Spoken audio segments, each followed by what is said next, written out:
అవసరం ఉంది. రాష్ట్ర రెవెన్యూ పరిస్థితిని గాడిలో పెట్టాల్సినటువంటి అవసరం ఉంది. ఈ 6 గ్యారెంటీలు అమలు తథ్యం ఖచ్చితంగా చేస్తాం, కాకపోతే టైం పట్టుద్ది, ప్రజలు ఓపికగా ఉండాలి అని మీరు చెప్తున్నటువంటి అంశం. మేడిగడ్డ విషయంలో, కాళేశ్వరం ప్రాజెక్టు విషయంలో భారీ అవినీతి జరిగింది. లక్ష కోట్ల అవినీతి దీంట్లో జరిగింది. డబ్బులన్నీ స్కామ్ జరిగినాయి అని చెప్పేసి ప్రధానంగా వినిపించింది. దీనికి సంబంధించి విచారణ ఎప్పుడు మొదలవుతుంది పూర్తి స్థాయిలో? ఒకవేళ ఆ విచారణలో తేలిస్తే కేసీఆర్ కుటుంబాన్ని, కేసీఆర్ని అరెస్ట్ చేయడానికి ఈ ప్రభుత్వం సిద్ధంగా ఉందా? ఇప్పుడు మాది పొలిటికల్ డిసిషన్ కాదు ఇది.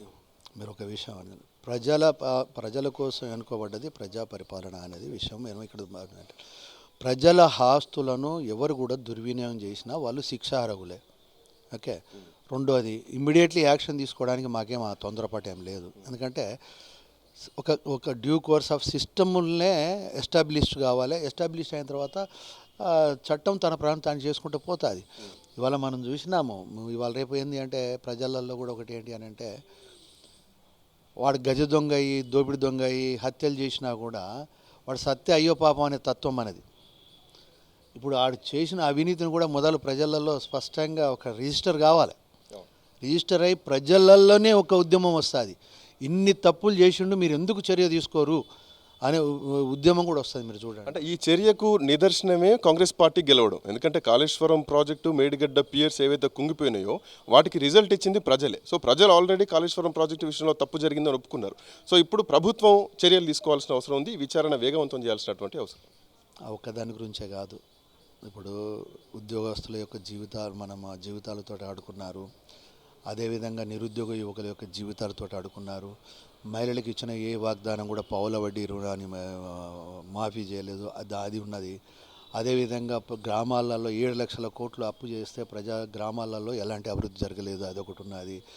మేడిగడ్డ అనేది అంటే ఒకటే ఇష్యూ మీద ఒక రిజల్ట్ కాదు ఇది, వివిధ రకాలైనవి ఉన్నాయి. అయినా కూడా ఒకసారి, ఎందుకంటే గత చరిత్రలు చూసినాం. ఎందుకంటే మన ఇండియన్ కల్చర్లో కానీ, ఇండియన్ పీపుల్స్లో కానీ ఒక మన నర అని ఒకటి ఉన్నది, అయ్యో పాపం అని అనడం అనేది.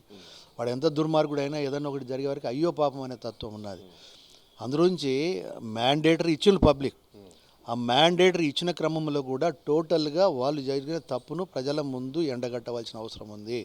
డెఫినెట్గా ప్రజలే మా మీద ఒత్తిడి తీసుకొచ్చే రోజులు వస్తాయి అని అన్న నేను. అంతేగాని దాన్ని మేము తప్పించుకుంటాం చేస్తామని కాదు. ఎందుకంటే ఆ భగవంతుడు ఏమో కానీ ఒకే కుటుంబంలో నలుగురిని మాటకారులను పుట్టించాడు. అంటే ఒక గాడిదని చూపించి కూడా ఇది గుర్రం అనిపించే అంత నాలెడ్జ్ ఉన్నది వాళ్ళకు. గుర్రాన్ని చూపించి ఇది గాడి అని ఒప్పించే నాలెడ్జ్ ఉన్నది. అది నిజంగా భగవంతు. ఒక్కోసారి నాకు ఆ బ్రహ్మగిట్ల నాకు ఎదురు వస్తే నేను అడుగుదాం అనుకుంటున్నా, ఏం సార్ నువ్వు గింత అన్యాయమా, గింత దుర్మార్గంగా మొత్తం ప్రపంచం యొక్క ప్రజల్నే తల కింద చేసే అంత తప్పుడు మాటలతోటి ఒప్పించే నాలెడ్జ్ ఇచ్చింది, ఇది మీకు ఎక్కడ న్యాయమని అడుగుదాం అనుకుంటున్నా బ్రహ్మగారిని నేను. అందుగురించి వీళ్ళు చాలా మేధావులు. ఇప్పుడు ఇంతకుముందే చెప్పాను నేను, 2 నెలలు కాలేదు అదేమైంది ఇదేమైంది అని మాట్లాడుతున్నారు అని అంటే దీంట్లోనే తెలిసిపోతుంది కదా. వాళ్ళ తప్పులను కప్పిపుచ్చుకోవడానికి, వాళ్ళ తప్పుల మీదకి ప్రజల దృష్టి పోవద్దనే ఉద్దేశంతో ప్రజల దృష్టి మళ్లించడానికి. వాళ్ళకి తెలియదా? వాళ్ళని తెలివి తక్కువ వల్ల ఒక్కొక్కరు అమెరికాలో చదువుకున్న వాళ్ళు, వాళ్ళకి తెలియదా రాష్ట్ర ఆర్థిక పరిస్థితి, ఇవాళ జీతాలు ఇవ్వలేని పరిస్థితి నుండి వాళ్ళ ప్రియారిటీ పెట్టుకొని ఫస్ట్ నెల వచ్చేమో 5వ తారీఖు లోపల ఇచ్చినాము. ఇప్పుడు 2వ నెలకు వచ్చే వరకు 1st తారీఖు ఇచ్చినాం.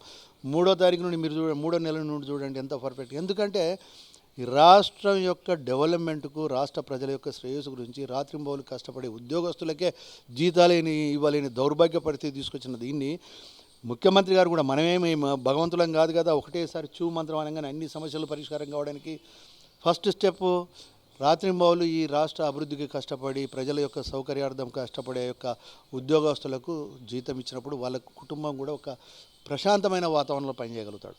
వాడికి ఫైనాన్స్ క్రైసిస్ ఉన్నప్పుడు వాడైతే ఆఫీస్లో వచ్చి ఏం పని చేస్తాడు ఆ ఉద్యోగి. అందునుంచి ఒక వాతావరణాన్ని ఉద్యోగస్తులలో కల్పించినాము, ఒక కాన్ఫిడెన్స్ ఇచ్చినాము. ఈ ప్రభుత్వం మా శ్రేయస్సు ఆలోచిస్తుంది, మా కుటుంబ పరిస్థితులు కూడా అర్థం చేసుకున్నది, అందునుంచి మాకు 1st to 5th లోపల సాలరీస్ ఇచ్చే వ్యవస్థను డెవలప్ చేస్తున్నది అని కాన్ఫిడెన్స్. అంటే ఇది మేజర్ చేంజ్. మీరు ఖాళీ ఒక రోజు జీతం ఇస్తున్నాం కానీ మనం అనొచ్చు,